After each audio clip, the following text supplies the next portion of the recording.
As a preliminary matter, this is the Board of Assessors for the town of Newbury. And my phone is ringing with San Diego. Sorry about that. With the Board of Assessors for the town of Newbury, permit me to confirm that all members and persons anticipated on the agenda are present and can hear me. Members, when I call your name, please respond in the affirmative. Miss Linda Kemick. Here. And Mr. Sanford Wexler. Here. Excellent. Then the staff we have on board tonight is our principal assessor, Mr. Jason DeCipio. Here. All right, we have no anticipated speakers on the agenda. It will be just this board, and as you can see, nobody else has joined us either by phone or by Zoom. Good morning, good afternoon, excuse me, good evening. The date of 1/5/2021. This is the open meeting of the Board of Assessors for the town of Newbury. It is being conducted remotely, consistent with Governor Baker's executive order of March 12th, 2020, due to the concurrent state of the emergency in the Commonwealth due to the outbreak of the COVID-19 virus. In order to mitigate the transmission of the COVID-19 virus, we have been advised and directed by the Commonwealth to suspend public gatherings, and as such, the governor's order suspends the requirement of the open meeting law to have all meetings in a publicly accessible physical location. Further, all members of public bodies are allowed and encouraged to participate remotely.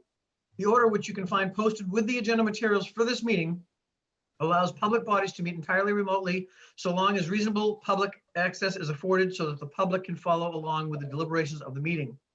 For this meeting of the Board of Assessors, we are convening by Zoom as posted by the agenda on our town's website. You can join by going to the website, looking at the agenda for today and clicking the link. Please note this meeting is being recorded and that the attendees are participating by video. The board was provided meeting materials by Principal Assessor DeCipio so that we can review the documentation ahead of time and get ready to move this along speedily. If there's anybody that needs to speak up at these meetings, they can simply raise their hand with the tools that are allowed on the Zoom platform, and we will acknowledge, Jason managing the meeting will acknowledge your hand. So at this point, I'm going to cut this short because pretty much it's just us and we've already said everything needs to be said. So Mr. DeCipio, please take the helm. Thank you, Bud. And good to see you all. Happy New Year. So as you've got the agenda items and the associated documents, pretty easy items to review. And the first item on the agenda is the meeting minutes from our last meeting on December 1st. I don't know if you want to read and accept those. I've read them. I'm very happy to read through the 8 items if everybody's okay with that. Has everyone read them? We have another member joining us. Oh, wonderful. I don't know if you can see that, Jack Rybicki. Hey, Jack. He's connecting us through audio or just video. Well, we can Glad to have continue you with aboard, our Mr. items, or Rybicki. we can have the public comment at the end if Jack is available now, or Hey. wait until the end. Hey, team. Hey, Jack. How you doing, bud? Happy Hi. New Year. Happy New Year to you all. Pleasure to see you all. Hi, Jason. Nice to meet you face Good to to meet you, face. as Jack. it were. Jack, we had just finished opening the meeting, and we're just about to run through our agenda items. Jack, we can pause right now, and you know, if there's something that an agenda item that you would like to be here on, or if it's another item that you'd like to discuss with the board, or we can wait to the end. It's completely up to you. I appreciate all that. I'd appreciate just bearing witness to the operations, and when the moment comes up, because I saw it as part of the agenda item, as you address your agenda regularly, I'll pop in at that moment. I don't want any special treatment. I appreciate that. Okay. That's great. Feel free to move along with us. I was just about to read the minutes from last month, and I will return to that screen now. So we're going to read and accept the minutes, if acceptable by everyone, from December 1st. We opened the meeting with all of us on board except for Miss Linda Hammock. We both, Sandy and I, were there for a quorum. We were called by me at 6 o'clock. We reviewed and accepted the minutes from November 3rd. There were no public participation participants. We approved the motor vehicle and vote abatements that were prepared by Mr. DeCipio. We had acknowledged and accepted the updated chapter land lien that was presented, approved a motor vehicle commitment, set a tentative next meeting date of today, and we adjourned at 6:14. So I make a motion to accept the minutes. Second. Excellent. All in favor? Aye. Excellent. So they pass unanimously. And Jason, back to you now. Great. And so we have the next item would be abatements and exemptions, and you can see from the packet that you've received the exemption packet for the statutory exemptions given under 59.5, the various clauses, whether it be veteran, senior, or Yep. blind, totaling the amount of the $31,940.11. And it on pages 3, 4, and 5 goes through the different clauses and the exemption amounts. Indeed. Okay, and you could probably, if you want, since there are different packets, you could either acknowledge and accept those exemptions one by one, or we could review the different packets and accept them all as presented. I make a motion that we accept the package totaling $31,940.11 for all statutory and granted abatements. Exemptions, Second. excuse me. Yeah, I second that. And third, and all in favor? Aye. All right, Jason, back to you. Right. So on page 6, this is the senior work-off abatements that are done through obviously the senior work-off program. And that is totaling the amount of the $4,389.01. And that was the work that was provided during calendar year 2020. And you can see the parties involved and the amounts given for an abatement on page 7 of that. Yep. Just Mhm. turning my head. Looks Yep. like page 7 and 8 are duplicate, so that's what those are. Yep. So if you'd like to take a vote on the packet as presented on the 2021 real estate senior work-off exemptions. I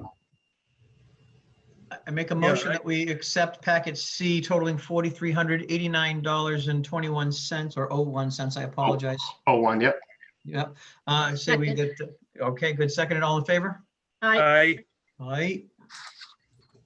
All right. On page 9, it's actually a correction, a reversal of an abatement. Just needs to be acknowledged. We did an abatement and actually doubled it in our software system accidentally. So 2 abatements were given for the same amount, and that's all that the last packet for the negative $25. It's a reversal. Understood completely. And I say we move to accept the reversal of a $25 charge on a 2021 boat excise. Second. Great. All in favor? Aye. Aye. Aye as well. All right, and then you see page 11 and 12, which is the warrant as written, and as discussed, there was the we had put preliminary on the scan accidentally. These are the actual amounts that were committed to Yeah. the treasurer for the fiscal 21 taxes for both personal property and real property. Indeed. So we're making a correction here that instead of anticipated, they are actual. Yep, so I had scanned it in prior to, these will state that these are the actual for the hard written, the signed copies, the hard copies. Excellent. I make a motion that we accept the new state tax form 58, reflecting the approved and appropriately achieved numbers. And any seconds? Yeah, I'll second that. Okay, all in favor? Aye. All right. And you can see on page 13 and 14, we had done if we skip to page 14, we had done a release. You know, with the chapter land releases, obviously everyone that, meets the statute and goes into chapter land, we put a lien on the property, basically showing our right to collect the taxes and have, for that property, for giving them the tax break. Yep. What happens is every time that there is like an interfamily sale, you might record a new lien because it's a slight name change. Problem is nobody ever releases the old lien at that time. They just keep recording new ones. And so what happens is when you go to release one, you're not looking back to say, hey, were the old ones released also? And then it's not until, either at closing or, months after closing, say the title is still not clear, we didn't release all the liens. So Yep. if you go back to page 13, I actually write, I've got a document that I can edit. It's the, that state tax form CL9, but I can add multiple lines to the liens dated because we're releasing all those liens. They're no longer Yep. a chapter lien, they're no longer farming, and we want to release it all Correct. Yeah. to that person. So that's what this is going to do. It's actually going to be a correction on the for this. And so it's the same one that you had signed already on page 14. It's just adding that one and 2 others to that those liens that are being released. Understood. What we're doing is we're basically cleaning, we're clearing title and making it easier for it to be clean at the Essex County Registry of Yeah. Deeds. Correct. We're releasing all the old liens that, and the ones, we released I believe the original lien, which is 109,57582. And there were, Yep. Several recorded after, one in not just 1991, but then one in 94 and 1994. 2001. Yep, I got it. Exactly. Yep. So that's it. And then, so I'll just need to, collect signatures with the notary at some point with, the board. And we can do that. But we can figure out a time that, we can get with either Gretchen or Leslie, Yeah, we can definitely do it before the close of business this week. It might be later in the day tomorrow or Thursday, but we can make it happen. great. Just let me know and I'll let you know who's here that can do the notary. So, Right, so if we have to make a motion to accept this updated release, or whatever we want to call it, release, noting the prior deeds as well, I'll make a motion, we accept it. please. Yeah, Second. second. All right, all in favor? Aye. Good. And this is, if either of you are not familiar with, this is the property at the top of Coleman Road, the old Woodbury estate that has the hand-carved granite, not a statue so much as a Witchstone. big boulder of the Witchstone, which is actually Governor Dummer himself, apparently. Oh, really? Yes. Really? I didn't know that. Yes. There's some- So we're friendly with the Woodburys. Mark was a Boy Scout of my dad's way back in a long time ago. And then our children were in the school programs together. So we're friendly with them. Nice people, very nice people. That's obviously where the name Witchstone Farm comes from. Indeed, indeed. Yeah, and it's a nice. It looks like they have filed a subdivision plan, or not a subdivision, an A&R very recently. It looks like they're probably going to develop another lot over there, but it looks like 2. I don't know if they're going to. It does. It's 7, 6. 6. 6, I think. Oh, I really? watched planning board. They presented already a rough plan. You can find it on the planning board site. The way But I think there's 4 or 5, I believe, encompassing the house. A nice little cul-de-sac, more or less. Yeah. the way that they had recorded this plan, it didn't show any additional lots. It just showed that, definitive, 2 areas to it. So at least 2 lots. So, but obviously one of the lots is probably wide enough to get a road in, and then they're going to develop that. So, which makes Yes. sense. Yes, indeed. So that's why I think they're looking for the release, which again was given, but we just need to clean it up just a touch. Understood completely. So that has been accepted. That brings us through the 14-page packet. That's it. Where are we on our agenda? That's it. You've meet the items there, and we need to just reconfirm our scheduled next meeting, which I believe would be February 2nd. Mhm. I'm looking Take a at look at that that right correctly. now.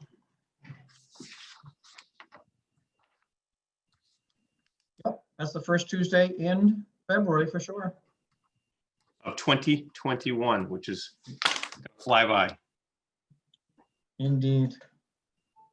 A general query, if I could, Jason, if that's okay. Yeah, Jack, please. In reviewing lands of 61A and B, not specifically, just procedurally at the moment, if a property is brought up to your attention, what is the review process that, beyond the fact that obviously it gets reviewed when you apply for it every year, But Yep. when someone brings it to your attention, does the review process go back to the same piece of paper, or can you inform me how, how that would be reviewed? Yep, so when we review the applications, which are due prior to October every year, we will look at the new information. So Jack, I believe you're the one who brought the information on, I'm trying to remember the parcel. You had brought some information to light. The one I was speaking of, people, is Ronnie and Edna's. There's 3 parcels that make up the Pearson Plaza. The plaza building itself doesn't receive a 61 relief, but there are 2 other parcels that are that surround and are very much part of the operations there that fall that receive 61B, I believe, status. I'm recalling that, but I know it's one of the 61s. And I was curious as to, with the visuals that occur there, and I have a pretty good understanding of 61A and B over the years. I was just curious as to those particular lots' presentation to you on the forms that allow you to review it in the way they present it versus, holy cow, I see what's going on there. The optics not matching up to the paper is what I refer to. Yeah, so Jack, I use some aerial photography and am able to measure out areas specifically, and it shows what basically it does shape files or with ortho imagery, and that's done, MVPC kind of provides us some software. My map, right? And that's who does all our mapping and updating. Yep. So I've looked at it already. It's not a huge amount, but I do plan on excluding the portion that is encompassed by the trailers on the backside of Pearson Plaza. When we do, the approval or the new values for fiscal 22, I would say that would not qualify. Everyone is it's a big visual there. And I was just curious. It was brought to my attention, and as Bud will attest, I seem to be someone that'll follow through generally in the purely curiosity format, not with malice. It's with curiosity. That's what I want to emphasize. Say it more than anything. I don't take it as malice. And Jack, actually, that's maybe something that, because when we go out and look at a property, we don't see lot lines when we look at them. So, it's somebody like you that has a particular interest in it that may be, able to point out information like that, which actually allows us to do a little bit more research and see that information, that the fact that, that those trailers are in that area and that it wouldn't be hayed, obviously. I very much appreciate the My Map component is a very helpful tool. It is. For lot line, the overlays that you're allowed to do, pictography, hydrology, and whatnot, I'm very familiar with, and I use it. It's a very useful tool under a number of situations and occasions and all applications in regards to town property lines and otherwise. And I find it to be one of the greatest assets as far as the tool goes on the website. Sure. Yes, I would agree, because it really does show you, a ton of information as far as where it is in the shape. It's not exact, but it is definitely a very good substitute. No, I thank you. As much as anything in this, it's about process when it comes to, all of our jobs and when it comes in government application. And I always appreciate process on it. And when I bring it up, the first thing I always ask is, what's the process that we honor, and then we engage the issue. And I appreciate you laying it out for me. As Bud will attest, Bud's been running the show here for a long time. He's great at it, and I've come before the board several times before, and it's always been open and wonderful, and I appreciate that. And we will continue to do the same. And I can share with you, I recall when we would, a different time in town hall when it was a little bit more relaxed. And I would tell you that written on the back of a napkin, yes, I received $500 for hay bales would satisfy the requirement of chapter land. That has gone far, far away. We are getting releases signed by Tender Crop to acknowledge that they're leasing fields so that the people are still qualifying. Yeah, the backup of data now and kind of the CYA type of stuff that you have to do to make sure that the applications go through properly. It's real. It's much more involved than it used to be. But yeah, I can tell you our maps are not 100%. We aren't. We do the very best we can, and over time things change a little bit, and you try to pick it up when it happens. We're not perfect. None of us are. And the older systems are not as foolproof as today's, good information in, good information out. So we're constantly striving to improve and to improve the accuracy of those records. So yeah, the application process is much more involved than it used to be. I remember the lot that we just talked about today for Woodbury, for Witchstone Farm. I remember old man Woodbury coming in, hobbling in with his cane, and the old days of being able to literally put it on the back of a napkin for his forestry, for his first forestry was definitely again, a long time ago, but we've gone a lot past that. But yeah, I'm glad that Jason's looking at that. Very capable hands there, and definitely make sure that we're doing the right thing, because you're right, it's costing each other taxpayer a little bit more, and we don't like to see anybody take advantage of programs that aren't worthwhile. Oh, and those are very worthwhile programs, and I would They are. never want to see those at all compromised to the detriment of everybody. I think it's those programs that allow our tax base to function properly. And you can get a couple of bad apples too, Jack, too. You get a couple of people that take advantage of it, and it kind of sours it for the whole group. So we're trying to avoid that type of stuff. So that part of our world, I would say, is legitimized quite stringently, that we have the right people in the program, and matter of shrinking if we need to, or expanding and taking a look at what's going on. It'll always be about an amalgamation of all we know and the application of what we know, and then good common sense going forward. And we'll all be all right in the end, I believe. Indeed. Jason, do you want to add something there? I do not. I think Jack, like I had said, I pointed out, obviously we didn't take it as, any malice or, anything intended with that whatsoever. We appreciate it. Because obviously I would never have thought to say, hey, let's look behind Pearson's Plaza to see if those trailers are on the land that abuts some chapter land. And, so obviously there's an encroachment, there's a deal that we don't know about, and somebody's not reporting the fact that they're not using that area to hay it, but instead they're probably receiving maybe it's family. I don't know how it all works together yet. But that those trailers are on land that is not being used for agricultural use. So that area should be excluded from the tax break discount of the 61A. Again, I appreciate the review process. It's just like, it'll always be citizens' eyes on the ground, because clearly 4 people can't be in 25 square miles of town and marsh and farm and whatnot. So it's always incumbent upon all of us to watch out for our own best interests. And I think that, Jason, what's the time frame of the review? So Jack had pointed this out to me, I believe, in November, December. And so I looked at it immediately. And so, our evaluation dates are always based on a January 1st. So I would say that, our eyes discovered this as of January 1st, 2020. I can't really go back to say on how it was prior to that. Yeah. So for fiscal 22 was our plans to remove them from that portion of it. And it's not a big area per se. I think it was just under an acre when I measured it. But that shouldn't be considered to give the agricultural discount, and should be added back onto their their house lot as as backland.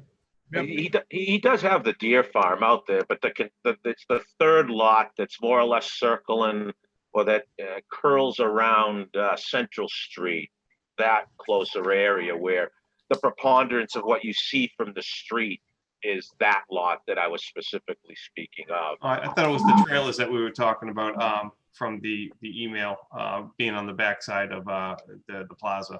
So the third lot you're saying on Central Street? Well, if I looked at them as 1, 2, if you look at them left to right, if we're going to discuss this, I don't have it in front of me, that'd be the first we can eliminate as the plaza itself. And I think it's 4 acres or so. That just fronts forward. And then there's 2 lots that come behind it that are pork chopped to Central Street around 23 Central.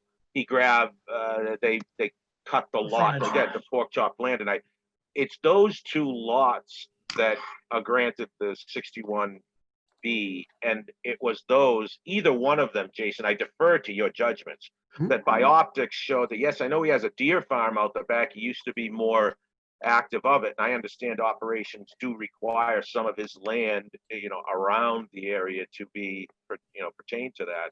But it just seemed like there was a lot of by site, whether it's, there's just a lot of action there that didn't seem relevant, shall we say, to the deer operations coming back and forth if the street sweeper's dumping in the backyard. Yeah, so I'm trying to look at it on an overview, but Jack, I can, loop back with you again. I had reviewed it. And based on your email, I believe that you were saying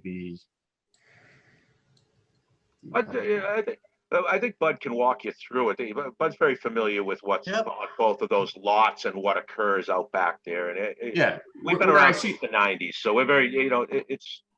where I see the dumpsters being stored onto that parcel is not being an open hayfield. And I believe that's what they're doing. I don't know if they're using it as 60A or 61E off the top of my head. I thought it was 61A where they were haying most of it. But as I look at the parcel that you're speaking about, I believe the area behind the plaza that where the that email that we had exchanged, it's where the dumpsters were, right, for the refuse removal. I just what I referred to on both parcels were the commercial operations clearly taking place along the entire backside, whether it's the bays for his septic operations, stone, mulch, wood, the propane tank operation. I know that he needs some of that for his deer operation. I just don't know where the delineation starts, and I defer to your process where, hey, family, their family, yes, you do deserve some of this, but that's an awful lot of commercial operation on an entirely claimed 61B parcel of the acreage that's shown, whether by Google Map or by the MyMap process, or take a ride out back there because there's a paper street that extends through it off of. Oh, absolutely. Get you back over to Kersey Brook. Absolutely, Kersey Brook. Yeah. So yeah, that's, Bud's very familiar with this, Jason. I think I can. Absolutely. I think Jason, I'd be actually very happy to review this with you in the office and have. Yeah, but I can bring up the aerial that I looked at, and I knew that there was one area in the top left, where he keeps those open dumpsters, I believe is what you're referring to. Those are the transfer dumpsters that he brings, the 30-yarders that are that are in people's driveways and whatnot for demolition jobs and whatnot. Yep. But in actuality, the bookend side of the operation is as infinitely commercial as is the storage area of the dumpster. But again, I think Bud can. Yeah, I'll walk you through that, Jason. When we come down to the signatures for the previous agenda item. We can discuss. I'm sorry, Yeah. I'm looking at it on this screen, talking over here. Yeah. Yeah. Okay. I'm glad to, Jack. Absolutely glad to look at it. Again, we want to try to get as accurate as we can on these applications and the people that are able to take advantage of the tax limitations. And it's only the process. Again, it's not to the family. It's just pure optics and application of the process. That's all. Yep, I agreed. don't know where the line is drawn between the parcels. I know that there's a total amount of acreage, and whether some gets ceded for that and some gets taken back is something that would be in your purview, not mine. I only bring it to the board's attention. That's all. But I'd be happy if Bud can, as Bud knows, he can reach me anytime. Or Jason, feel free to reach out if there's something you feel I can add to what Bud offers. But I doubt I can add more than Bud. Very good. Excellent. Consider it reviewed. Thank you very much for all your time. You do. Everybody that works for the town does a great job, and I do appreciate all the time and efforts. And a lot of people don't see the time given because there's more than the time we're talking about right here. There's a lot more to it. Thank you, Jack. I agree 100%. I wish that many of the outspoken residents that we have in town that are able to speak and willing to speak would come and find an open board to be on and an open position to fill, because it would be, I think you get a greater sense. I know who I work for. I work for the town of Newbury, for the residents of Newbury. I don't work for any of the other departments underneath the roof. I work for you, for everybody here in town. And I have an equal voice. That's the other side of it too, is I'm no better than you. I'm just another voice. And I take it very seriously, and I'm glad to be on this board. for a bunch of years now, and hope to continue for a while. And one of my greatest dreams for the town is greater engagement. I work very hard for greater engagement for everyone by trying to message for all accounts like you, but because I think we're all working together for the betterment of all. We do have a common goal here. Indeed, That's for sure. indeed. Here, agreed. Well, Okay. all right. Well, if we have covered all of the agenda items for tonight, if nobody has any other further questions, I'm going to circle back with you, Jason, after perhaps you've met with Linda or Sandy to get the rest of the paperwork signed. Yep. I'll leave it to you guys to communicate about a schedule for that. Okay. We know we've got a set up meeting for February 2nd, and it being 6:32, I say that our meeting is now currently adjourned. Any seconds? Second. Excellent. All in favor? We are out of here. Worth a Aye. second. Everyone have a good Okay, night, Jack. Good enjoy. meeting you. Hey, Jack. Everybody be good. Happy New Year. Happy New Year. Bye-bye. Bye now. Bye now.